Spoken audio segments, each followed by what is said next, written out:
Video like जरूर कर लीजिए और ऐसे वीडियो लगातार फ्री में पाने के लिए चैनल को तुरंत सब्सक्राइब कर लीजिए और बेल आइकन को जरूर टैप कर लीजिए ताकि आगे भी सारे वीडियो आपको मिलते रहे। यूट्यूब में फॉलो करते हैं तो प्लीज ये वाला फ्री टेलीग्राम चैनल जरूर ज्वाइन कर लीजिएगा। सारे नोटिफिकेशन सारे अपडेट यहीं पे आते हैं, ध्यान रखिए। Hello friends, welcome back to our YouTube channel C set preparation.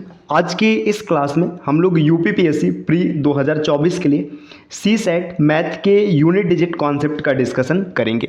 दोस्तों, यह क्लास यूपीपीसीएस के अतिरिक्त सभी प्रकार के स्टेट पीसीएस एग्जाम और वनडे एग्जाम के लिए समान रूप से उपयोगी है।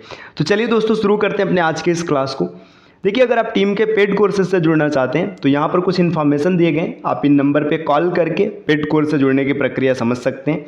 इसके अतिरिक्त ये ज्ञान सर का व्हाट्सअप नंबर है, आप यहाँ से व्हाट्सअप के माध्यम से भी जानकारी प्राप्त कर सकते हैं। दोस्तों, टीम के पेड कोर्सेज से जुड़ने के बाद आप UPPSC, BPSC, RO, UP triple SC या फिर जितने भी प्रकार की स्टेट पीसीएस एग्जाम है सबके प्री, मेंस और इंटरव्यू की कंप्लीट तैयारी आसानी से कर सकते हैं। चलिए दोस्तों, आगे बढ़ते हैं अपने आज के इस क्लास की ओर। देखिए, यहाँ पर यूनिट डिजिट कॉन्सेप्ट को हम लोग स्टार्ट करेंगे तो सबसे पहले बात करेंगे, हिंदी में इसका नाम होता है इकाई अंक प्रमेय। देखिए, यहाँ पे कुछ पॉइंट लिखे हैं। इकाई अंक प्रमेय में सभी प्रकार की गणितीय संक्रियाएं इकाई अंक से होंगी। ये कहने का तात्पर्य क्या है, आपको किसी भी प्रकार का क्वेश्चन दिया रहेगा, जितने भी कैलकुलेशन करने सब यूनिट डिजिट के बेसिस पर करने। जैसे समझिएगा, यहाँ पे मान लीजिए एक छोटा सा एग्जाम्पल हम लिख रहे हैं। यहाँ पे लिखा है 252 प्लस 432 प्लस 841। अब यहाँ से आपको पूछा गया, बताइए इसका इकाई अंक क्या होगा। अगर इकाई अंक पूछा है तो आपको सबको कैलकुलेट करने की ज़रूरत नहीं है। आप क्या कीजिए, सिर्फ इकाई अंक को देखिए। यहाँ से 2, यहाँ से 2, यहाँ से 1, तो 2 और 2 4 और 1 5। तो इस आधार पर आप कैलकुलेशन करेंगे। जैसे मान लीजिए यहाँ पे लिखा है 32 गुणे 51 गुणे 84 गुणे 56। अब यहाँ पर पूछा गया, बताइए इसका यूनिट डिजिट क्या होगा। तो आपको कैलकुलेशन सिर्फ यूनिट डिजिट के बेसिस पर करना है। यहाँ से 2, ये 1, यहाँ पर 4 और यहाँ पर 6। तो देखिए, 2 1 का 2 और 4 2 चौका 8 और 8 6 का 48। 48 का मतलब 8, तो यूनिट डिजिट आपको 8 मिल गया। तो दोस्तों, इस पॉइंट का मतलब आपको स्पष्ट हो चुका होगा कि सभी प्रकार की गणितीय संक्रियाएं इकाई अंक के आधार पर चलेंगी। आते हैं नेक्स्ट स्लाइड पर। यहाँ पर देखिए कुछ एग्जांपल्स दिए हुए हैं, तो आप इससे समझिएगा। देखिए, 462, 365, 487 और 252 सबको जोड़ना है, कुछ नहीं करना है, सिर्फ यूनिट डिजिट को देखिएगा। 2 और 5 7, 7 और 7 14। देखिए, यहाँ पर 14 आ गया, इसमें इकाई अंक है 4, तो आप सिर्फ 4 को सेलेक्ट करेंगे। 4 और 2 6, तो इस प्रश्न का सही उत्तर होगा 6। इसी तरीके से अब यहाँ पर देखिएगा, देखिए 2 और 7 9 हो जाएगा। अब 9 में से आप 4 को माइनस करेंगे, क्योंकि यहाँ पर माइनस का साइन है। 9 में से 4 को माइनस करेंगे तो मिलेगा 5, तो इसका सही उत्तर आएगा 5। आगे बढ़ेंगे। देखिए, यहाँ पर ये है 2, ये प्लस में है, और ये है 1, ये प्लस में। 2 और 1 3 प्लस में। अब माइनस का यहाँ पर 4। अब देखिए, ये माइनस का 4, 3 में से जब आप 4 को घटाएंगे तो आंसर आएगा -1, है ना, -1 आएगा। लेकिन कभी भी जो आप आंसर लिखेंगे नेगेटिव नहीं लिखेंगे। तो क्या करना है, देखिए यहाँ पे सिंगल है तो आप इसमें 10 जोड़ देंगे। तो 10 जोड़ेंगे तो आप लिखेंगे 10 - 1, आंसर आ जाएगा 9, है ना। 10 - 1 करेंगे तो आंसर मिलेगा 9। अगर यही डबल डिजिट में रहता तो आप क्या करते, उसे 100 से माइनस करते। ऐसे डबल डिजिट में जाने की आवश्यकता नहीं है, क्योंकि हमेशा कैलकुलेशन यूनिट डिजिट के बेसिस पर किया जाएगा। तो लास्ट में अगर नेगेटिव आंसर मिलेगा तो आप उसमें 10 जोड़ देंगे, और पॉजिटिव मिलेगा तो आपका वही फाइनल आंसर बनेगा। तो उम्मीद है कि दोस्तों अभी तक आपको चीज़ें अच्छे से क्लियर हो रही होंगी। आते हैं नेक्स्ट अगले स्लाइड पर। देखिए, कुछ क्वेश्चंस और हैं। यहाँ पे देखिए मल्टीप्लिकेशन करना है, तो 2 और 8, और यहाँ से 3 और यहाँ पर 1। तो देखिए, 2 में 8 का गुणा होगा, 8 दूना 16, 16 आ गया। लेकिन 16 के बजाय आपको सिर्फ 6 सेलेक्ट करना है, क्योंकि इकाई अंक 6 है। अब देखिए, 6 और 3 18, 18 मिला। यहाँ से आप देखेंगे 18 हो जाएगा। 18 का आपने 8 सेलेक्ट किया, 8 और 1 का 8, मतलब 8 1 का 8, तो इसका आंसर बनेगा 8। इसी प्रकार से इसमें देखेगा, देखिए 5 और 3, 5 और 3 मतलब 5 से 15, 15 का मतलब है सिर्फ 5 लिखेंगे। और प्लस यहाँ पर देखिए, प्लस में यहाँ से 2 आएगा और फिर माइनस का 9। 5 और 2 7, 7 - 9, आंसर बनेगा -2। आंसर कभी निगेटिव नहीं लिखा जाता, तो इस वजह से इसको लिखेंगे 8। 8 कहाँ से आया, क्योंकि आप 10 में -2 को जोड़ेंगे तो आंसर बन जाएगा 8। तो इस प्रश्न का उत्तर बन जाएगा 8। चलिए नेक्स्ट और आगे बढ़ते हैं, अगले स्लाइड पर आते हैं। देखिए, यहाँ पर क्या इन्फॉर्मेशन दिया। अब देखिए, पावर बेस्ड कॉन्सेप्ट। अब पीछे के कैलकुलेशन कैसे करने आप आसानी से कर लेंगे, जोड़ घटाना गुणा भाग जो भी रहेगा बन जाएगा।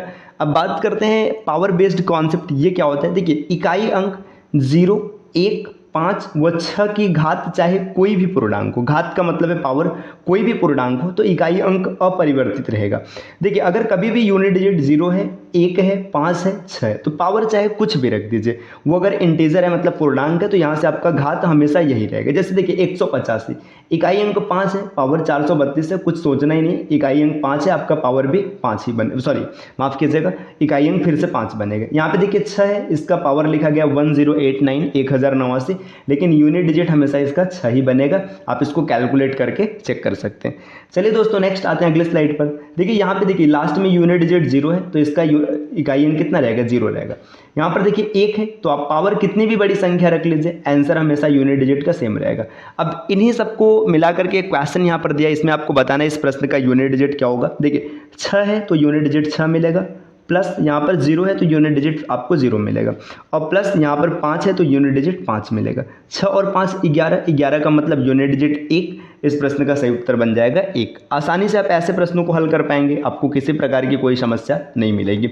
नेक्स्ट आते हैं अगले स्लाइड पर। देखिए अगले स्लाइड पर क्या इन्फॉर्मेशन दिया गया, यहाँ पर देखिए अब वो आपने देखा 0, 1, 5 और 6, यहाँ तक की कहानी आपकी क्लियर हो चुकी। अब देखिए अगर कभी भी यूनिट डिजिट 4 रहेगा और इसका पावर इवन होगा, इवन का मतलब सम, कोई भी सम संख्या रहेगा तो इकाई अंक 6 मिलेगा, और विषम संख्या रहेगा तो इकाई अंक 4 मिलेगा। जैसे देखिए मैंने एक संख्या लिखा 4 2 4 2 4, ठीक है, मान लीजिए संख्या, और इसके पावर मैंने कोई ऑड नंबर रख दिया, कुछ भी रख लीजिए, चाहे संख्या छोटी हो चाहे बड़ी हो, कोई फर्क नहीं पड़ेगा, तो यूनिट डिजिट हमेशा 4 आएगा।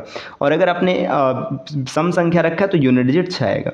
इसी तरीके से 9 की बात करेंगे तो 9 में क्या होता है, अगर पावर आपने सम रखा है मतलब इवन रखा है तो यूनिट डिजिट 1 आएगा, और अगर आपने ऑड रखा है तो यूनिट डिजिट हमेशा 9 बनेगा। तो दोस्तों ये सब आसानी से आप समझ पा रहे होंगे। देखिए नेक्स्ट अगले स्लाइड पर आते हैं। अब यहाँ पर दिया है यूनिवर्सल कॉन्सेप्ट। यूनिवर्सल कॉन्सेप्ट कहने का मतलब है कि यह कॉन्सेप्ट सभी प्रकार के प्रश्नों पर अप्लाई होगा, चाहे 0, 1, 5 और 6 वाला प्रश्न हो, चाहे 4 और 9 वाला प्रश्न हो, या इसके अतिरिक्त भी कुछ हो, सब पर लगेगा। पावर में 4 से भाग करेंगे, जो भी पावर रहेगा उसमें 4 से भाग करेंगे, इसके बाद जो शेष फल प्राप्त होगा उसी को पावर मान लेंगे। देखिए ऐसा क्यों होता है, क्योंकि पावर में 4 की साइक्लिसिटी चलती है। साइक्लिसिटी कहने का मतलब है 1 2 3 4, 4 के बाद में पावर फिर से रिपीट करता है, तो इसी वजह से 4 से भाग करते हैं। जैसे देखिए एक छोटे एग्जाम्पल समझाते हैं। मान लीजिए मैंने 2 लिखा, 2 के पावर आपने 1 लिखा तो आंसर आएगा 2, 2 के पावर आपने 2 लिखा तो आंसर आएगा 4, 2 के पावर 3 लिखने पर आंसर आएगा 8, और 2 के पावर 4 लिखने पर आंसर आएगा 16। ठीक, अब 2 के पावर 5 कर दीजिएगा तो आंसर आएगा 32, 2 के पावर आपने 6 अगर कर दिया तो आंसर आएगा 64, 2 के पावर अगर आपने 7 लिखा है तो आंसर आएगा 128, और 2 के पावर अगर आपने 8 कर दिया तो आंसर आएगा 256। अब देखिए 1 2 3 4, देखिए यूनिट डिजिट यहाँ पर कलर चेंज करके दिखाते, देखिए 2 रहा है ना, 4 8 और 16, फिर 16 का मतलब यूनिट डिजिट सिर्फ 6 मिलेगा। अब देखिए यही ना, अब 5 देखिए, 5 होने पे फिर से यूनिट डिजिट 2 है, 6 होने पर 4 है, 7 होने पर 8 है, और 8 होने पर 6। देखिए 1 में आपने 4 जोड़ा तो 5 पर ये रिपीट कर रहा है, 2 मिल गया, 2 में 4 जोड़ा 6 पर रिपीट कर रहा है, 4 मिल गया। तो जो साइक्लिसिटी है ना, ये 4 की चलती है, इसी वजह से 4 से भाग किया जाता है। अब देखिए यहाँ पर प्रश्न है 27 के पावर 81, कुछ नहीं करना है, आपने पहला पॉइंट क्या सीखा है कि जो भी कैलकुलेशन होगा सिर्फ यूनिट डिजिट के आधार पर होगा। मतलब यहाँ पे 7 है ना, 7 हो गया। अब 7 की पावर क्या लिखेंगे, देखिए 81, अब 4 से भाग देना है, 4 में जब 81 से भाग देंगे तो 81 में जब 4 से भाग देंगे तो 20 चौका 80, और 1 शेष बचेगा, तो यहाँ पे पावर लिखेंगे 1, 7 की पावर 1 मतलब 7 इसका आंसर बनेगा। इस प्रश्न को देखिएगा, लास्ट में इकाई अंक है 3, तो आप 3 को सेलेक्ट करेंगे। पावर देखिए, अब यहाँ पे देखिए 4862, क्या इतनी बड़ी संख्या में 4 से भाग देंगे, नहीं। 4 से भाग देने के लिए अपने डिविजिबिलिटी कॉन्सेप्ट में सीखा है कि लास्ट 2 डिजिट को भाग किया जाता है। तो 62 को अगर 4 से भाग करेंगे तो 15 चौका 60 कट जाएगा, 2 रिमाइंडर बचेगा, मतलब 2 शेष बचेगा, तो यहाँ पे 2 लिखेंगे, है ना। 3 का स्क्वायर मतलब 3 तिरिक का 9, तो इसका इकाई अंक कितना बनेगा, 9 बनेगा। ये आपने अच्छे से क्लियर कर लिया। नेक्स्ट अगले स्लाइड पर आते हैं। देखिए अब यहाँ पर कुछ प्रश्न दिए गए, अब इन प्रश्नों में इकाई अंक आपको बताना है, तो वीडियो को पॉज कीजिएगा, क्वेश्चन को सॉल्व कीजिएगा, इसके बाद आप सॉल्यूशन देखिएगा। देखिए 20 के पावर 25, 56 के पावर 31, 53 के पावर 82, 65 के पावर 81 और 92 के पावर 87, बताना है इकाई अंक क्या होगी। देखिए लास्ट में 0, 0 के पावर कुछ भी हो आंसर 0 आएगा, यूनिट डिजिट, है ना। इसी तरीके से देखिए 6 के पावर कुछ भी रहे आंसर सेम आएगा, तो 6, है ना। यहाँ पे देखिए 3 है, अब लिखेंगे प्लस 3 के पावर, अब समझिएगा ये 82 है, 20 चौका 80 हो जाएगा, 2 रिमाइंडर बचेगा, है ना। प्लस देखिए 5 है, 5 के पावर कुछ भी रखो, यूनिट डिजिट 5 ही आएगा, प्लस 2 क्योंकि इसका इकाई अंक 2 है, और 2 के पावर कितना हो जाएगा, यहाँ पे आपको मिलेगा 3, है ना। आपने जब भाग देंगे तो 84 कट जाएगा, इसके बाद 3 बचेगा। यहाँ पर 0 प्लस 6 प्लस 3 तिरिक का 9 प्लस 5 और प्लस 2 का क्यूब मतलब 8। देखिए क्या मिलेगा आंसर 9 और देखिए 6 और 9 15 5 20, 20 का मतलब 0 हो जाएगा। या फिर आप ऐसे देख लीजिए ना 20 और 8 28, 28 आपने लिखा लास्ट में है 8, 8 का मतलब इकाई अंक कितना मिलेगा 8 मिलेगा। तो इसका सही उत्तर हो जाएगा 8। चलिए आते हैं अगले स्लाइड पर। अगले स्लाइड पर एक क्वेश्चन यहाँ पर है, थोड़ा सा इसमें बड़े बड़े टर्म्स दिए गए है ना। देखिए 252 के पावर 81, कुछ नहीं करना है, सिर्फ सॉरी 952 है तो यहाँ पे आप लिखेंगे 2 के पावर 81 में जब 4 से भाग देंगे तो 1 बचेगा, रिमाइंडर 1 बचेगा। प्लस देखिए 784 मतलब 4, इसमें जब आप देखिए लास्ट 2 अंक में 4 से भाग देंगे तो यहाँ पर 2 बचेगा। प्लस 6 के पावर कुछ भी रहेगा, यूनिट डिजिट सेम रहेगा तो सीधा सीधा आपको 6 लिखना है। माइनस देखिए 2 के पावर अब देखिए 25 है ना, 25 का मतलब 6 चौका 24, रिमाइंडर 1 बचेगा। अब इसको हल करते हैं। देखिए 2 के पावर 1 यहाँ माइनस में और 2 के पावर 1 यहाँ पर प्लस में, तो दोनों एक दूसरे को कैंसिल कर देंगे है ना।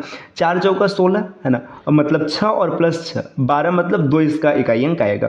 आप ये कैंसिल नहीं भी करते तो भी आप जोड़ के देख सकते थे, आंसर पर कोई फर्क नहीं पड़ेगा, इकाई अंक हमेशा इसका 2 मिलेगा। नेक्स्ट आते हैं अगले प्रश्न पर। अगला प्रश्न यहाँ पर क्या दिया देखिए, अब यहाँ पर पूछा है कि 1 का स्क्वायर प्लस 2 का स्क्वायर प्लस 3 का स्क्वायर डॉट डॉट डॉट 55 का इकाई अंक क्या होगा। देखिए एक चीज़ ध्यान दीजिएगा, क्वेश्चन कहाँ से शुरू है 1 से शुरू है ना। तो इसमें आप ये फार्मूला लगा सकते हैं, प्रथम n प्राकृतिक संख्या के वर्गों का योग। ध्यान दीजिए ना, क्योंकि 1 से लेके 55 तक आप आ रहे हैं। तो इसका फार्मूला था n ब्रैकेट में n+1, दूसरे ब्रैकेट में 2n+1/6। आप ये फार्मूला अप्लाई करेंगे और जैसे अप्लाई करेंगे n की वैल्यू है 55 है ना, फिर आगे एक बढ़ेंगे 55 और 1 56, और फिर देखिए 55 दूना 110 और यहाँ पर 111 और बटे में 6। जैसे ही 6 रखेंगे देखिए क्या हो जाएगा, 3 से काटेंगे यहाँ पे ये 37 बार में कटेगा, और फिर 2 से काटेंगे यहाँ पे 28 बार में कटेगा। अब देखिए ये 5 और 28 गुणा कराएंगे तो 0 मिल जाएगा, तो इसका यूनिट डिजिट 0 आएगा। ठीक, आप एक इस तरीके से लगा सकते हैं। बाकी इसका दूसरा तरीका क्या है, देखिए जब कभी भी आप 1 square plus 2 square plus dot dot dot अगर आप 10 स्क्वायर तक करेंगे ना, मतलब 10 संख्याओं को जोड़ेंगे तो इसका इकाई अंक हमेशा 5 मिलेगा। 10 तक का 5 मिला है तो 11 से लेके 20 तक का भी कितना मिलेगा 5 मिलेगा। तो देखिए 20 का पेयर अगर आप देखेंगे तो इकाई अंक 0 होगा, 40 का देखेंगे फिर से 0 हो जाएगा। बात समझ में आ रही है ना। देखिए 20 तक का 0 है ना, फिर ऐसे देखिए यहाँ पे 20 से 40 21 से 40 तक का भी 0, तो 40 तक तो 0 हो गया। अब 41 से 50 तक अगर देखेंगे तो इकाई अंक 5 मिलेगा, 51 का 1, 52 का 4, 53 का 9, 54 का 6 और 55 का 5। इन सबको अगर आप जोड़ेंगे देखिए 5 5 10 आपस में कैंसिल हो गया, 6 4 10 कैंसिल हो गया, 9 और 1 10 कैंसिल हो गया। तो यहाँ से आप आसानी से देख सकते हैं, बाकी इतना सोचने की आवश्यकता नहीं है, आप सीधा सीधा ये फार्मूला याद रखिएगा, यहाँ से कैलकुलेशन कर लेंगे, आसानी से क्वेश्चन बन जाएगा। चलिए दोस्तों अगले स्लाइड पर, यहाँ पर प्रश्न नहीं है तो एक क्वेश्चन हम आपके लिए देते हैं, इसको आप कमेंट करके बताइएगा कि इसका आंसर क्या आएगा। 1 square plus 2 square plus 3 square plus dot dot dot 784 का स्क्वायर है ना, इसको कमेंट करके बताइएगा कि इसका यूनिट डिजिट क्या मिलेगा। चलिए दोस्तों फिर मिलते हैं आपसे नेक्स्ट वीडियो में कुछ नए कॉन्सेप्ट के साथ, तब तक के लिए नमस्कार।